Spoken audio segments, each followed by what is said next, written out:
প্রথমবারের মতো নিজস্ব ভবনের বাইরে অনুষ্ঠিত হয় বাফুফের কার্যনির্বাহী কমিটির সভায় সভাপতিত্ব করেন বাফুফের সভাপতি তাবিত আউয়াল, সিনিয়র সহসভাপতি ইমরুল হাসান সহ উপস্থিত ছিলেন 4 সহসভাপতি ও কার্যনির্বাহী সদস্যরা। শুক্রবার 9 মে চতুর্থ সভার এজেন্ডা ছিল মাত্র একটি। আলোচ্যসূচির বাইরে বিবিধ বেশ কিছু ইস্যু নিয়ে আলোচনা হয় বাফুফের সভায়। সভা শেষ হওয়ার পর ফুটসাল প্রেমীদের জন্য সুখবর দেন সহসভাপতি ফাহাদ করিম।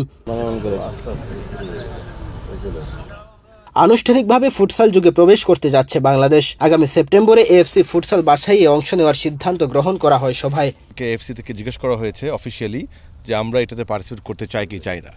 আপনারা জানেন যে ফুটসাল গ্লোবালি ফিফার একদম টপ প্রায়োরিটি আছে futsal, beach football and women football, এই 3টি। সো এই জন্য আমাদের সম্মানিত সভাপতি তাবিত আউয়াল যেবার নির্বাচিত হয়েছে তার নেতৃত্বে আমরা সকল এক্সিকিউটিভ কমিটির মেম্বাররা ফুটসালকে একটি ডিফারেন্ট লেভেলের প্রায়োরিটি দিতে চেয়েছি। সেজন্য আপনারা আরও জানেন যে একটি ফুটসাল কমিটি করা হয়েছে, যেখানে এমন ব্যক্তিদেরকে আমরা রেখেছি যারা দীর্ঘদিন ধরে ফুটসালের সাথে জড়িত আছে। সো তাদেরকে পেয়ে তাদের দ্বারা অনুপ্রাণিত হয়ে আমাদের সম্মানিত সভাপতি আজকে প্রস্তাব করেছেন এই মিটিংয়ে। সদস্যদেরকে জানতে চেয়েছেন যে আমরা কি এই কোয়ালিফায়ারে পার্টিসিপেট করব কি করব না। আপনারা জেনে খুশি হবেন যে প্রতিটি সদস্য এক বাক্যে বলেছেন যে অবশ্যই আমরা এটাতে পার্টিসিপেট করব। 2026 সালের মে মাসে ইন্দোনেশিয়ায় হতে যাচ্ছে এএফসি ফুটসাল এশিয়ান কাপ।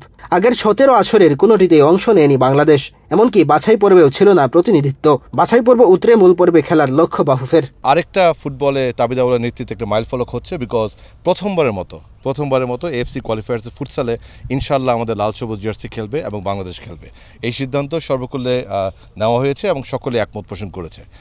এর বাইরে আমাদের সম্মানিত সিনিয়র সহসভাপতি ইমরুল ভাই প্রস্তাব করেছেন, আমাদের ফুটসাল কমিটির চেয়ারম্যান, এখানে ইমরান ভাই আছেন এবং নাহিদ ভাই আছেন ডেপুটি চেয়ারম্যান, তাদেরকে প্রস্তাব করেছেন যে প্যারালাল টু দিস একটা ডোমেস্টিক লিগ নিয়েও কাজ করবে।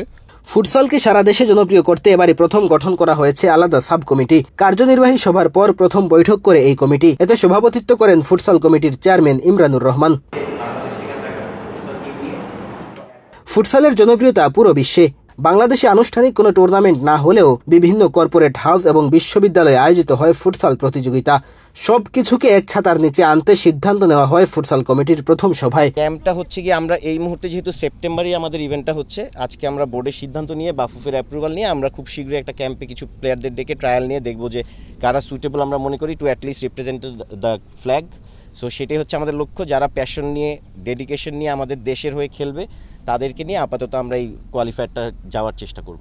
2030 ফুটবল বিশ্বকাপ আয়োজনের প্রস্তাব পেয়েছিল বাফুফে, তবে অবকাঠামো না থাকায় আপাতত সেই পথে হাঁটছে না দেশের ফুটবলের সর্বোচ্চ সংস্থা।